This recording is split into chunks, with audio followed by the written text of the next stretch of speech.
Welcome back, everybody. Welcome back to the Canyon. Welcome back to not just another installment of the Quick View series, but the chocolate is in the peanut butter again. It is a quick view, this or that, because it has to be. Because I peruse the Amazon, not the forest in South America, the website where you buy mostly things that you don't need, and sometimes a couple of things that you do need. Yes, is it terrible that I find out about most new products from Amazon when they take 2 to 3 months to actually arrive on Amazon once they premiere somewhere else? Yeah, probably. But I only have so much energy in any given day. Regardless, I'm shopping for whatever, and I stumble upon this, the hot RC CT-8B, and I notice it probably because recently I bought the hot RC CT-8A. You can see there's some minor cosmetic differences there. While this is in transit, a devoted follower of the Canyon, a Canyon Arrow, has purchased this and said, I'm ordering it and having it shipped to you, and then you can forward it on to me. And I said, great. And then I was like, wait a minute, 2 Spider-Men pointing at each other. The hot RC CT-8B, the MEUS ME-8B, this is the same radio, right? I mean, to an extent. Well, okay, let's do this. The receiver should be in this box, but it's in a vehicle that's sitting behind me because we do this thing called prep. If you don't prep, this will take all day. But you will notice a similarity in packaging. Oh, hey. This guy is also relevant. He's a this, so we have a this, that, or the other.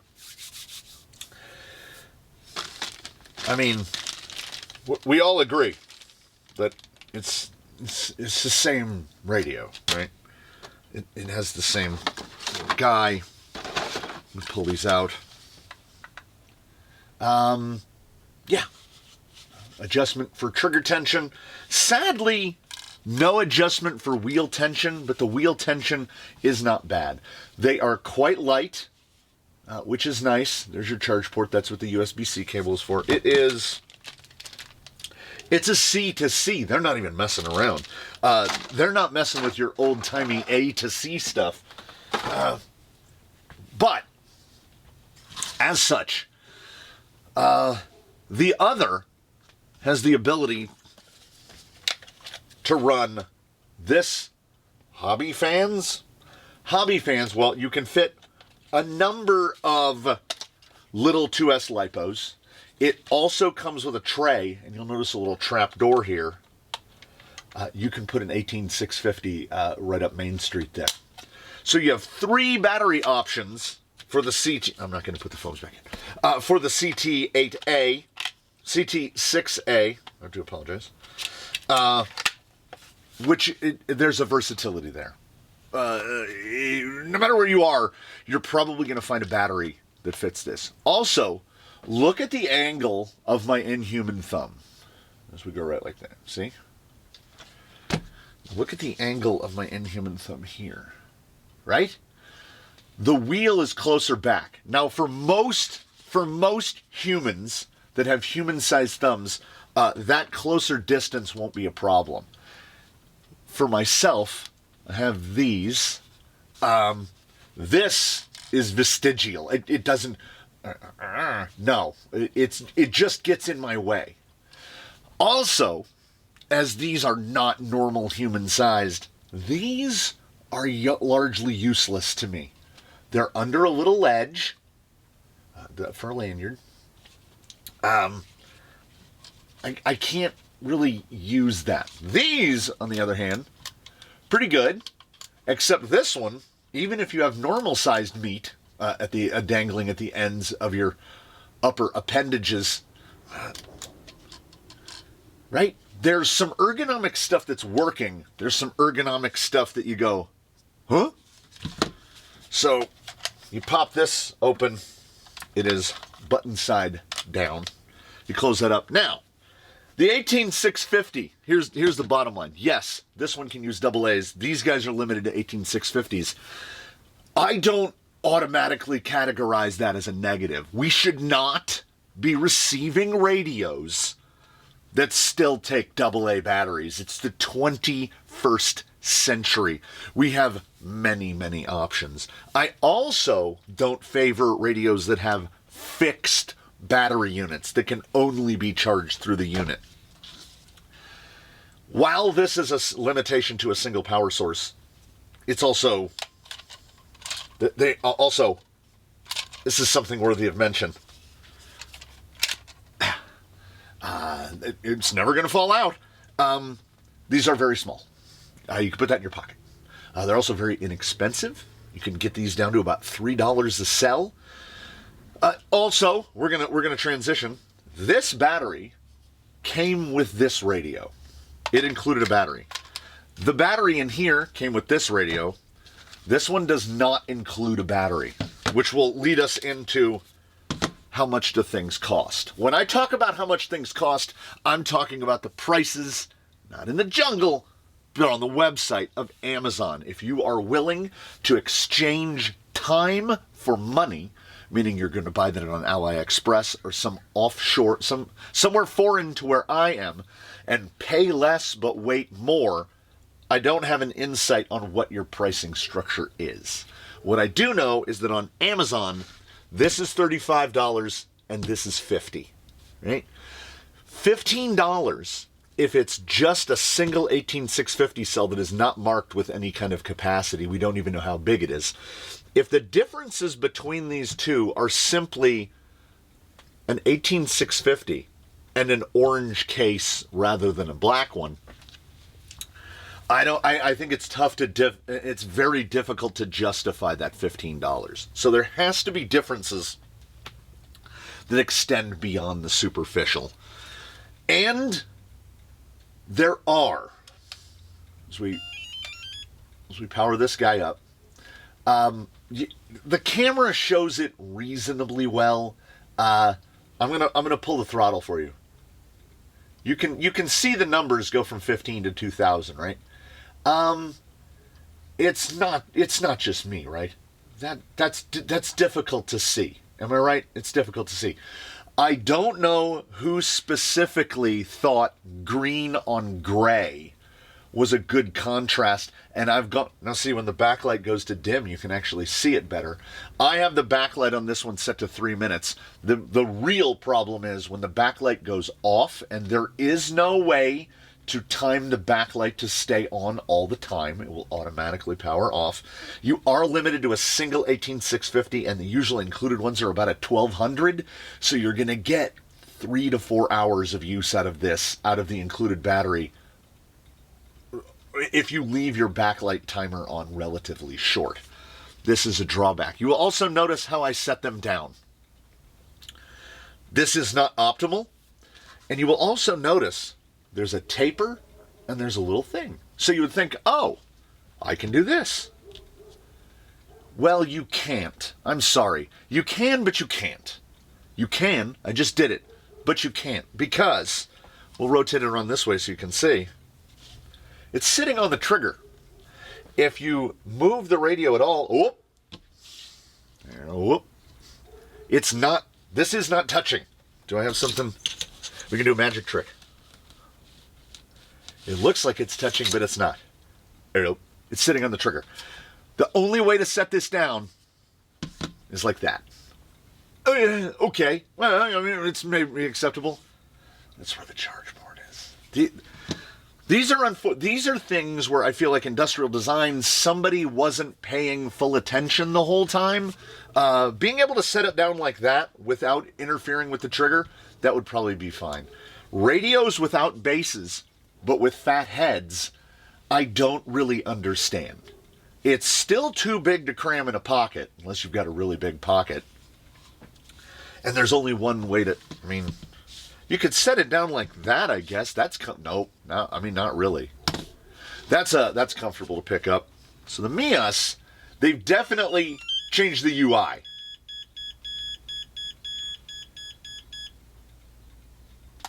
I don't know what any of that was. Here's what I can tell you. Can you see that? Can you see that? I think you can see it. Which one is more readable? Well, white on black has pretty much been proven to be the easiest combination to read. So we can read that a lot easier. And when it goes dim, it's even easier. I already kind of don't like this, but this, I'm an ergonomics guy, okay? The two saline-filled orbs in my face are a big part of ergonomics. Is it readable? Yeah, I can read it from there. I can read it from there. I can read this, and there is information to me that is pertinent on this. The one that is constantly blinking is the strength of signal between the vehicle and the radio. This is the telemetry, the RX voltage. This is the voltage in the transmitter. These are all of your sub-trims on this side. These are the buttons, the buttons that are switches. You can configure them to be momentary and all that. This does kind of the same thing, but you see, the information for me is not as valuable. I just get the throws, and it's very hard to see. Like, honestly, when I threw switch B for the first time, I couldn't tell which one had moved. So that's a problem. This screen to me is already basically worth the $15. We get to see a lot more. Also, I don't want to bury this lead. 1, 2, 3, 4, 5, 6, 7, 8. Right? 8 channel CT-8. It's actually a misnomery radio. It's actually 10. So you see on this one, we go down to 10. 1, 2, 3, 4, 9, 10. There are these little idiosyncrasies of every radio, but potentially, are they offset by a singular thing? They did change some of the naming. Not all of it is stuff that makes sense. And I have a ham thumb. Don't blame the scroll wheel. You should be able to do this just fine. There we go. We go to phase. That's channel reversing, is phase. So you do kind of have to learn, and then range is EPA. It's very easy to set. It's not, they're not all named the stuff that we're kind of used to. Button definition. Nice. Press it once, double press it. What channel does it control? You can do channel mixing. You can do all of the little things. Can you get super deep into like some heavy mixing stuff? I genuinely don't know. I cannot help you with that. I don't think that if you're in the market for a $35 to $50 radio, if you're looking for real heavy mixing, I want 6 channels worth of mixing, I want custom winch mixing, I want all this stuff, this is not the radio that you're looking for. This is the radio for the loaner rig. This is the radio for rig number 5. This is the radio because you want to try something different. And as I got halfway through a menu of, is there something that might offset the fact that the ergonomics aren't perfect, there's little weird things going on. I love a radio that includes something that it doesn't need to include. So I'm using the wheel, and then you can use the trigger to accelerate. Oh, your points go up faster as you use the accelerator. Now, can you think of a better way to rapidly use up your battery than to play a game on it? I love it. I love it. What was the best thing about old-timey cell phones? They had Snake on them. We need more Snake on cell phones. We need more MEUS, in adopting the CT-8B from Hot RC, these are steps. This radio is flawed and imperfect, but it is also inexpensive, and it's doing a lot more things than other cheap radios. When I'm looking at these radios, what we're doing is we're pretending that that doesn't exist. The Radiolink RC4GS is an absolute workhorse in the Canyon fleet. We probably own 40 of them because they do the things. The ergonomics are there. The balance is good. Yeah, it's not perfect. The latency is probably too high to be used in anything that goes fast, but you can do four-wheel steer. It has cruise control built into it. The trigger tension and the wheel tension are good. You can set it down this way. You can set it down this way. You can put a lanyard on it. If you want, you can set it down this way. You can drop it on the ground as many times as you want. Ask me how I know. So when I'm talking about these, I'm talking about on an average day, this is $65. And I understand that the average person might not want to buy these for every single rig. Maybe you just want to try something different. Maybe you're looking for something for your trail rig and you want to be able to shove this in the pocket of your hoodie. This is going to fit a lot easier than that guy over there. Also, that is a 5-channel radio. This is a 6-channel radio. They are both effectively 8-channel radios, but now we have to bring out the brothers. Because I said that this was this or that. We have two identical vehicles in the Canyon. The differences end at the fact that this one is blue and this one is red. Underneath, they are identical. Their weights, last time they were weighed, I don't know if lugs have worn in a different order or anything. You will notice that there are steel wheel weights on the servo. This one has 7 and this one has 6. Last time they ran across a scale, they were less than 1 gram apart. We did everything in our power to make them the same weight. One is Tomax, one is Zaymot. I'm a child of the 70s. It is a G.I. Joe reference. This one is fitted with the Hot RC. This one is fitted with the MEUS. And yes, they are indeed different receivers. The Hot RC receiver is not small. It is fairly large. Remember the big meat grippers? That's a fairly large receiver. For reference, there's the 6-channel from a Radiolink. It's a big boy. There's the 8 plugs. There's the external voltage binding, by the way. Neither of these radios came bound to the receivers that came with them. There is a button in the menu. You go to pairing.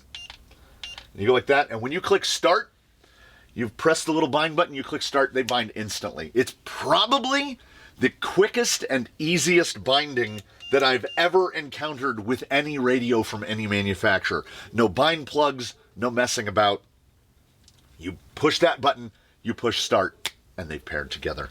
The MEUS receiver does indeed have 10 ports, and I think you would have to use mixing to get to all of them. We are obviously running on a 2-channel setup here, so we're using 2 of the 10 channels. And somehow, MEUS has made their 10-channel receiver slightly smaller than the 8-channel Hot RC F08A. They both have perfectly acceptably short antennas. The crazy part about it is the antennas are the same length, but the receivers are completely different. We have to believe that the M10A is also made by Hot Racing or Hot RC. I don't know. It's a weird thing. When I opened the orange box, I genuinely expected to see that receiver with a different sticker on it. But nothing hits quite like the subversion of expectations. So I wouldn't say I was overjoyed, but I was all but inexplicably pleased to see a different receiver, because it does mean between the UI, between the orange case, between the different receiver, you are indeed getting something different. It's not just a different colored case.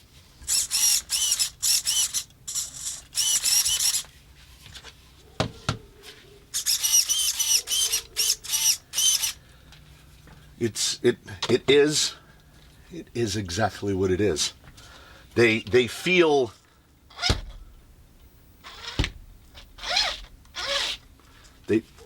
mechanically, they are the exact same radio. Identical. All the buttons feel the same, all the trigger tensions feel the same. Let me see. How can I turn down the... Some are screw in to make it looser. Kind of forgot that it was on. Okay, so if you back the screw out, does that feel any better? Does that feel better? Oh yeah, that's definitely down on the tension. And if you're only going to get one adjustment, I'll take trigger tension. I'll take trigger tension. Wheel tension, because this is typically, this is typically the wheel. This is the trigger. So you've got 1/3 the force. So I would prefer a softer trigger. Here's the deal. Beyond that software, beyond the basic ergonomic stuff, have they both gone to full dim now? So I think that's both full dim. Oh, we're getting a better... Oh, wait. The receiver signal strength has always been unless you're driving in something far away, it's always been something of questionable utility to me because it updates too fast. Or does it? If you're 300 feet away from your rig, you probably want some quick updates on that receiver strength. For us, it's just going to be hopping around 80%, 94%, 100%, 67%. It's going to be bouncing around, and it's not really useful. Receiver voltage tends to do the same thing, and I didn't install it because the wire's not long enough. You need to either make yourself an extension because the wire would go to about there. So I know that it works. I do have it installed on the rig that has this. Oh, we're going to get a little ASMR for you.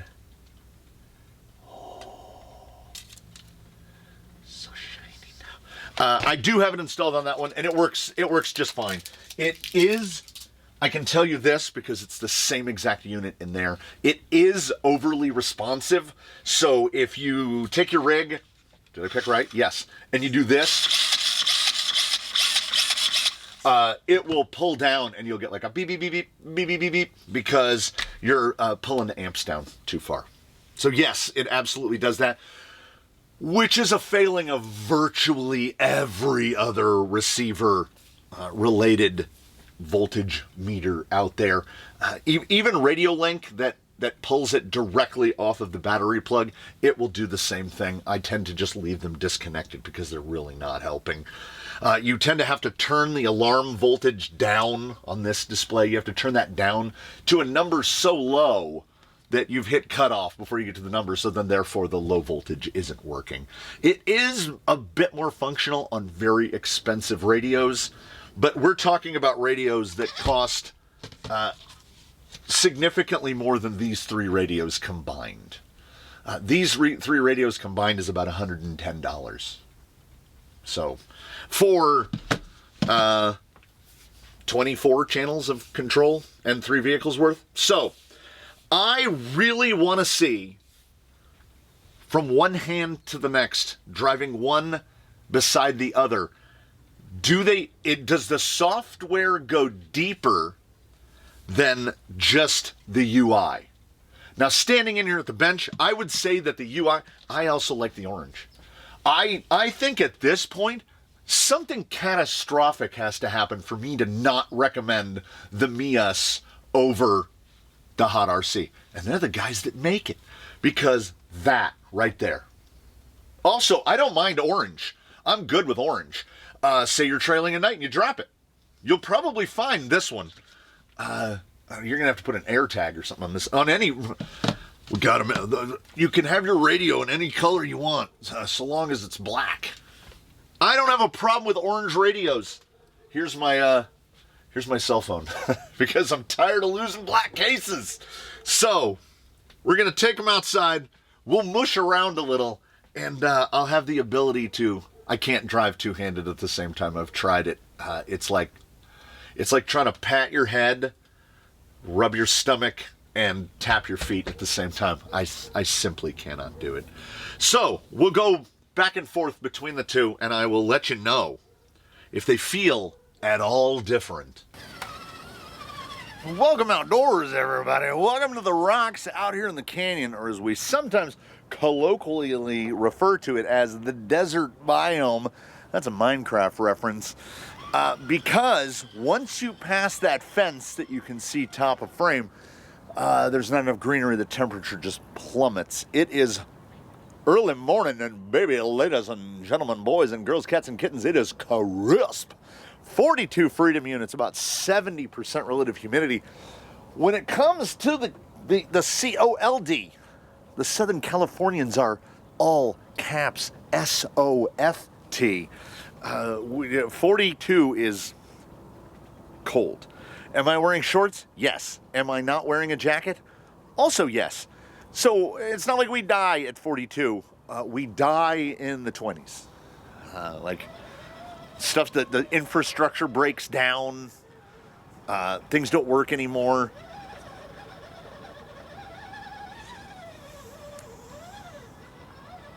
The trigger tension, even reduced, is not too high, but it's a little higher than what I'm used to. Also, when you relieve the, we're gonna have to try something. When you release the trigger tension a little, it feels like it picks the deadband up a little bit. Okay, maybe it's too early. Maybe it's placebo effect. I don't know. The red one. Oh, by the way, it's the red one, orange one, blue one, black one. So the MEUS is in the red guy. So if the red guy's moving, it's this. Look how orange that is out here in the sun. It's kind of blowing out the camera a little. If the blue guy's moving, it's the hot RC. That felt, that's... Okay, hold on. Now I can do this. I can't drive with two hands, but I can pull two triggers.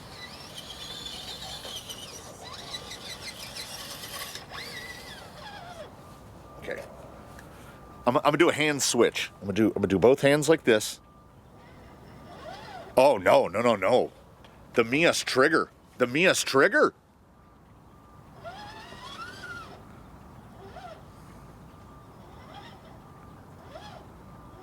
Nah, it's placebo. I had to switch them back and forth. Same motor, same speed controls, same batteries, same everything.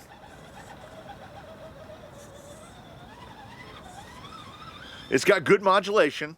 Again, the leader is, I said that something terrible was going to happen for me to not recommend the MEUS.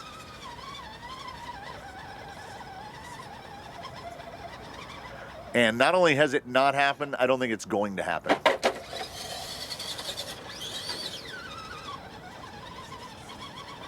Here's what we got going on. If I look down, let me see if I can recreate it on camera. You see nothing, correct? Okay, right about there. Now we can kind of read it. The brightness of the light blows out green on gray. Now, meanwhile, this is just more readable. It's more readable. Now, what I do want to do is I don't know what this will do. I've never done it with a vehicle on, so hopefully this guy doesn't rocket out of frame. There is a menu called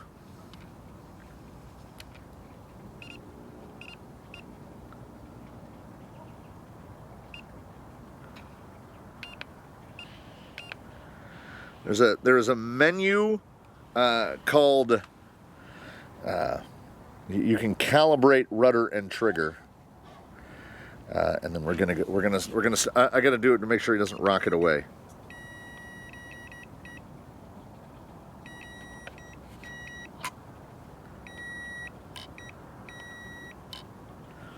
Yeah, so you're basically just calibrating the full throw on each channel. And we go back out of that. I want to see if that was any difference. Okay, all right. Is it placebo? There's often this thing where if you just set the thing down for even 30 seconds.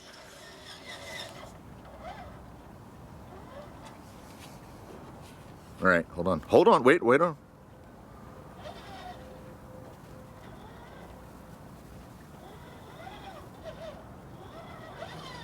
No, they feel exactly the same.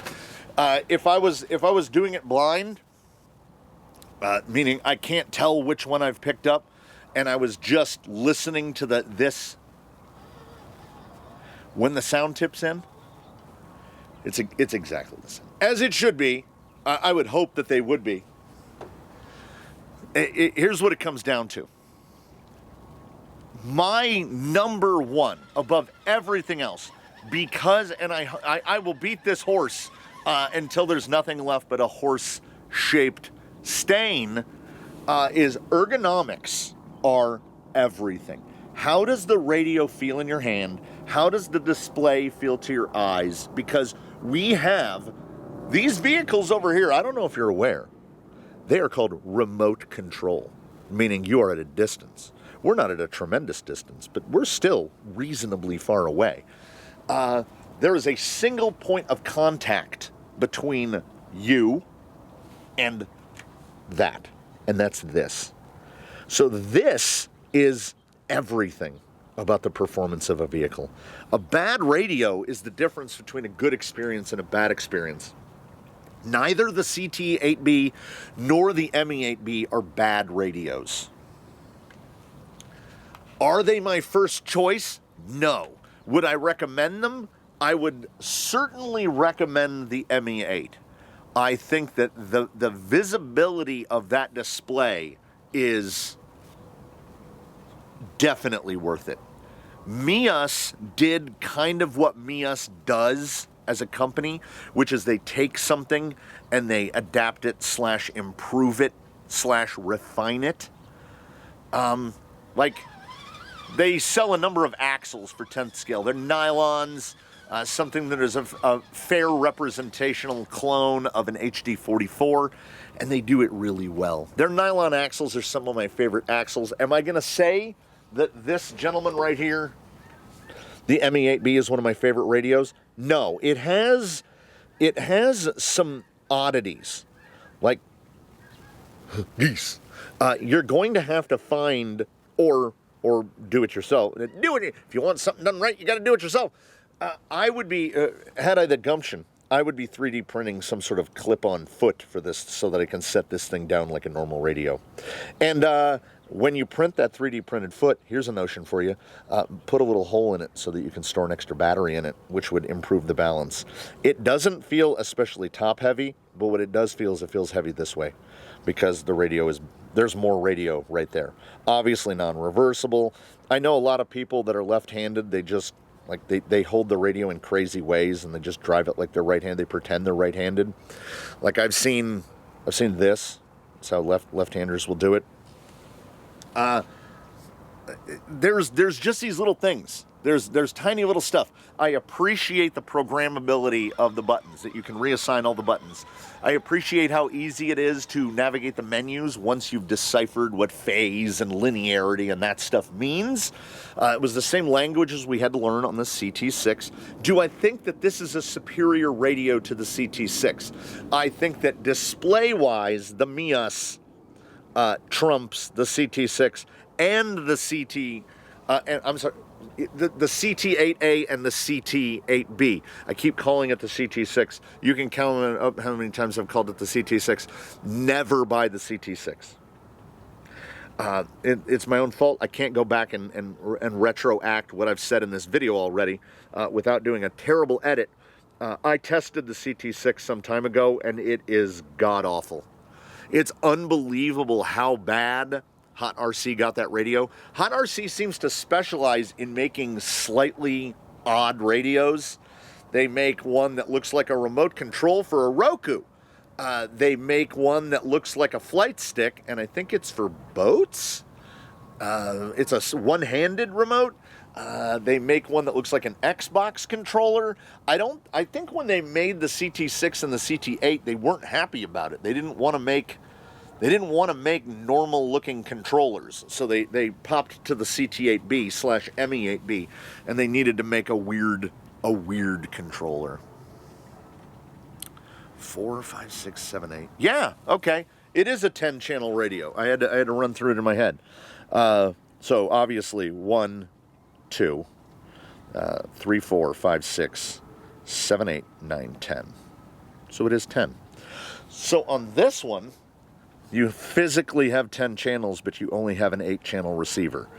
Now, is this a drawback for most people? I don't think most people are using 10 channels. 8 channels will be plenty.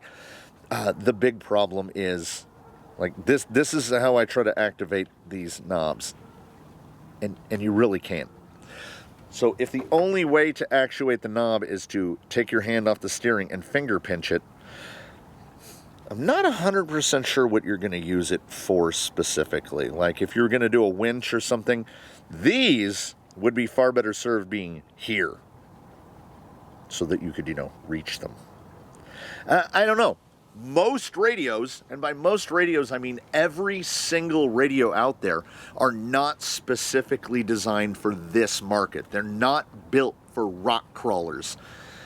I've talked to somebody at Radiolink, and I understand the realities of it. We, as rock crawler operators, are a very small portion of the market. I would nevertheless love to see a radio set up more for us. We're going in the right direction.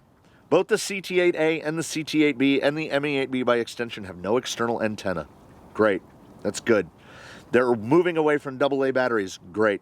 They're giving us things like adjustability. They're giving us a lot of channels. They're giving us reconfigurable buttons. They're giving us all these things. They're giving us one-handed control, right?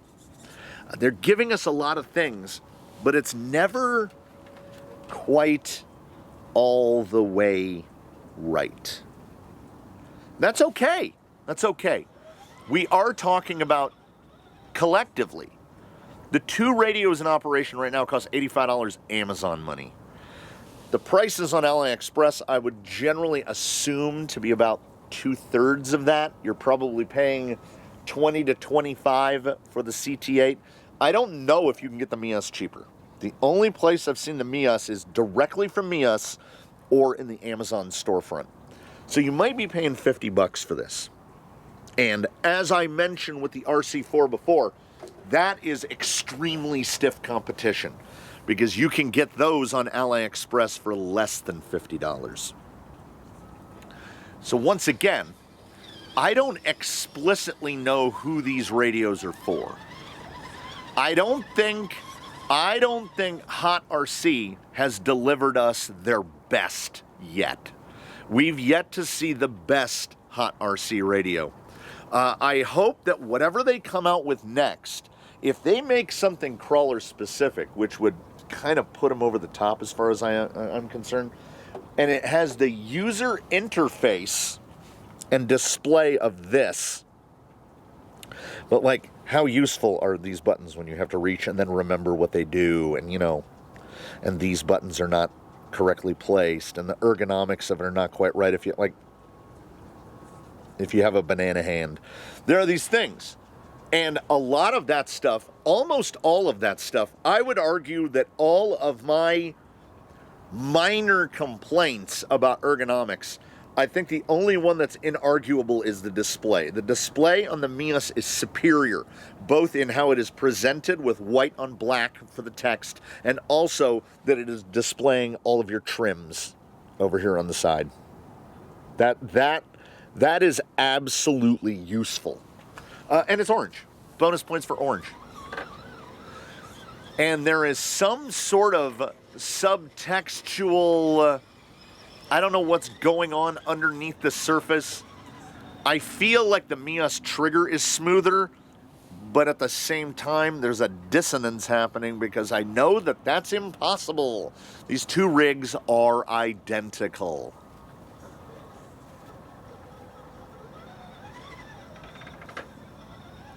You would have to, you'd have to shell game me and switch all the parts around without letting me know it. But the initial throttle tip, I feel like the orange one is softer on the very initial point of throttle. Once we're doing this, they genuinely feel exactly the same. And they should. The radios are mechanically identical. I'm standing by that. The vehicles are physically and mechanically identical. It's not a bad radio. It's not a bad radio. I would consider, but wait, no, hold on. I cannot, from where, ooh, that orange one just moved. I would not consider it truthful to say that these would be Canyon certified. I'm teetering back and forth as to whether I would consider them recommended. I love that there's a little video game in it. I like that they made the effort to add 2 VR knobs. But the placement of said VR knobs kind of negates the fact that they're there. You can see on the orange one, it shows really well, there's that hard edge of the screen.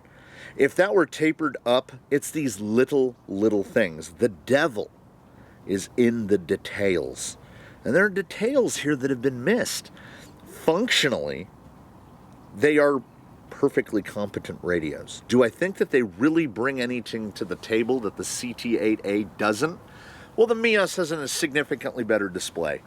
Functionally, though, in terms of the trigger, I don't think I'm going to trade all of the stuff for an inability to set the radio down without actuating reverse, unless you lay it on its back like they are now. I want the CT-8A in a MEUS version so that I have 3 battery choices and I can set it down like a normal person. But just give me the MEUS display. The receivers is kind of a non-starter. They're both big.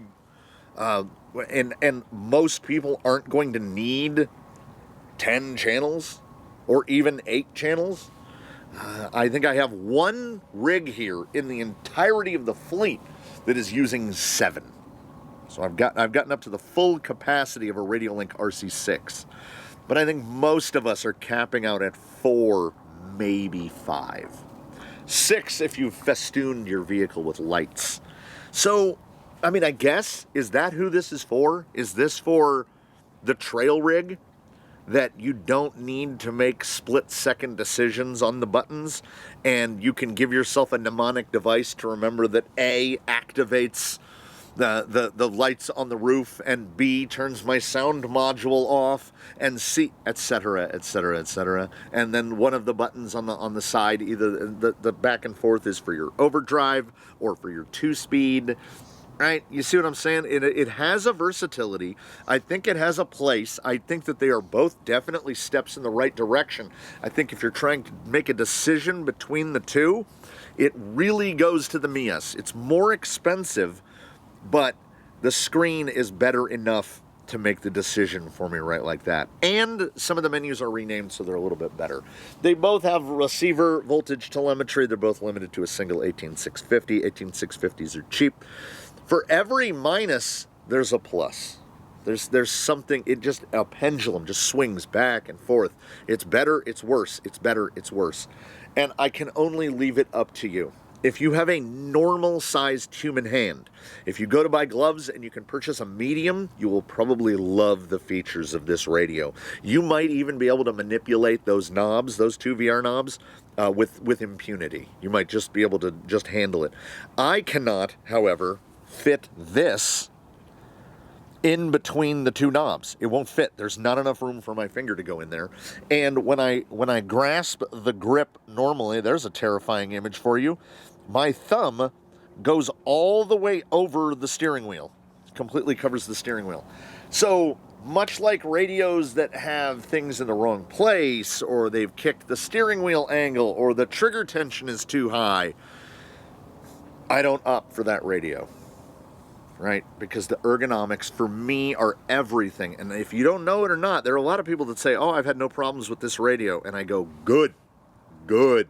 If you can use a Spectrum SLT3 or DX3 or something like that, or a god-awful atrocity of a FlySky G4P, G4P, good for you. And I don't mean that sarcastically, I mean genuinely. Ignorance is bliss.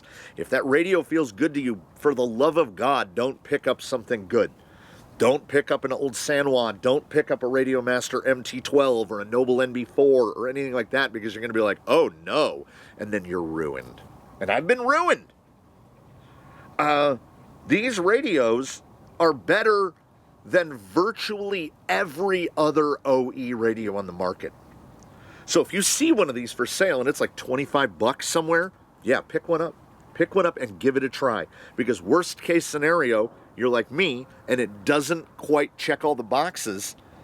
You either give it to a buddy or you sell it and take a little bit of a loss, or you're out 25 bucks.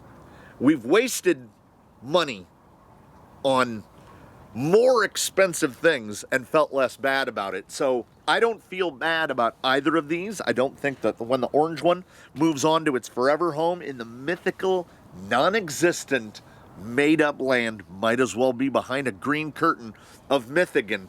I think he's going to be absolutely happy with it because he does not have gorilla grippers and he doesn't look at radios as strictly as I do.